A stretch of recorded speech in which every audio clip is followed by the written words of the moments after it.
ہم نے آج تک ایسے مسائل کا ذکر اپنے گھروں اسکولوں میں کبھی نہیں سنا، اس لیے آج یہ پڑھتے ہوئے بہت مشکل پیش آ رہی ہے. اب آپ پڑھاتی ہیں تو بہت سی ٹرمز ایسی ہیں جو کبھی سنی ہی نہیں یا سمجھ ہی نہیں آ رہی. مثلاً احتلام کیا ہوتا ہے؟ یہ ٹرم تو کبھی اردو یا انگلش میں سنی ہی نہیں. لا حول ولا قوت. تو کبھی اردو یا انگلش میں اس طرح مزی ویٹ ڈسچارج کیا ہوتا ہے؟ میں ان میرڈ ہوں، شاید اس لیے بھی چیزیں مجھے سمجھ میں نہیں آ رہی. نہیں، مزی اور احتلام کا تعلق میرڈ یا ان میرڈ ہونے سے نہیں ہے. احتلام ہوتا ہے نیند کی حالت میں کوئی ایسا خواب انسان دیکھے کہ جس کے بعد وہ کافی مقدار میں ویٹ ڈسچارج اپنے جسم پر پائے اور ایسا گمان ہو جیسے خدا نخواستہ سوتے ہوئے پیشاب نکل گیا ہے جسم سے. ٹھیک ہے، خواب یاد ہو یا نہ ہو. جیسے لیکوریا کا ڈسچارج تو خواتین کو عام طور پر معلوم ہی ہے کہ کس طرح ہوتا ہے. جیسے لیکوریا کا ڈسچارج ہوتا ہے ایسے ہی اس سے ذرا زیادہ مقدار میں ڈسچارج جو ہے وہ محسوس ہو سوتے وقت، وہ احتلام ہوتا ہے. یعنی احتلام کا تعلق سونے سے ہوتا ہے، نیند سے. ایک صحابیہ ہیں، وہ حضور صلی اللہ علیہ وسلم کے پاس یہی مسئلہ لے کر آئیں. کہنے لگی، اے اللہ کے رسول صلی اللہ علیہ وسلم، کیا عورتوں کو بھی احتلام ہو سکتا ہے؟ یعنی عموماً یہ مردوں کو ہوتا ہے، لیکن کیا عورتوں کو بھی ہو سکتا ہے؟ تو اس پر آپ نے فرمایا کہ ہاں ہو سکتا ہے، کیونکہ بچہ عورت کے مشابہ بھی تو ہوتا ہے، عورت سے بھی تو بچے کی شباہت ہوتی ہے.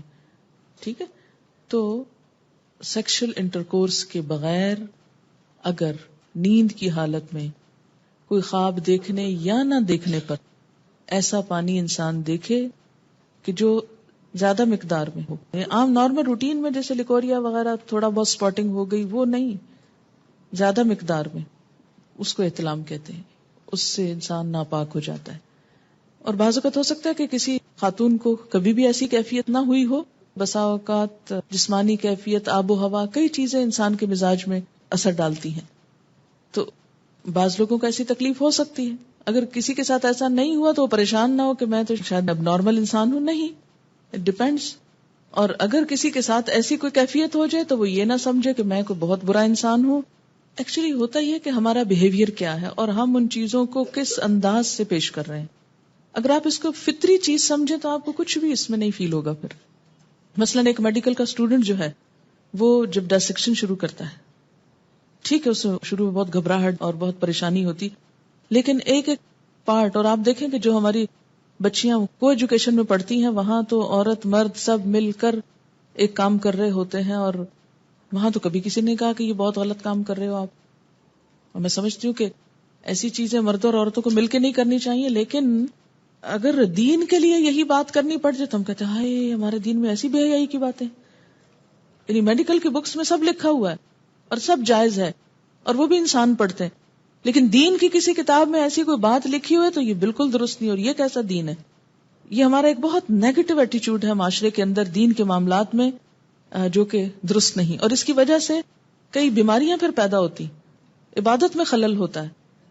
ماں ہونے کی حیثیت سے نہ صرف یہ کہ بیٹی، بلکہ اگر بیٹوں کو بھی کوئی اور بتانے والا نہیں تو بہت آرام کے ساتھ آپ ان کو نارمل وے میں بتا سکتے ہیں، کوئی حرج نہیں.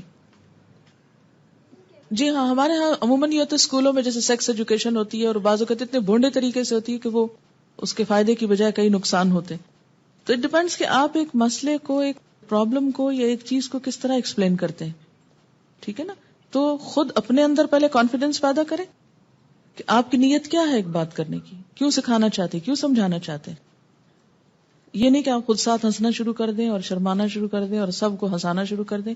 یہ ہنسنے کی باتیں نہیں، مجھے سمجھ میں نہیں آتی ان باتوں میں سے ہنسنے کی کون سی بات ہے. کسی مومن کا یہ مزاج ہی نہیں ہو سکتا کہ وہ ایسی باتوں میں نمبر ایک دلچسپی لے، یا ایسی باتیں مجلسوں میں عام طور پر بلا ضرورت ڈسکس کی جائیں یا ان کے نام زبان پر لائے جائیں. نہیں ہونا چاہیے. لیکن علم کی حد تک عمل کے لیے ان کا ذکر بھی ضروری ہے، کیونکہ یہ انسانی زندگی سے متعلق چیزیں.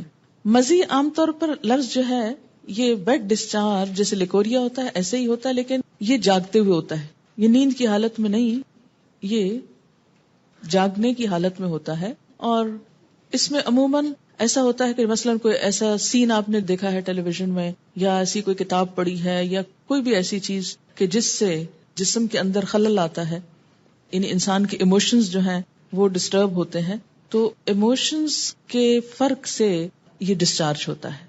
یعنی لیکوریا جو ہوتا ہے بغیر ایموشنز کے ہوتا ہے، لیکن یہ ایموشنل کیفیت کے ساتھ ہوتا ہے.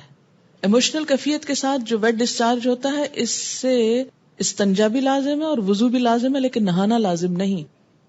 وہ بھی ہو سکتا ہے کوئی سائیکولوجیکل پرابلم ہو سکتا ہے یا کچھ بھی، اس کو نام دے سکتے ہیں. لیکن مزی میں لفظ آپ یوں سمجھے جیسے مزہ لفظ ہے نا، یہ اسی سے نکلا ہے یہ لفظ، ٹھیک ہے.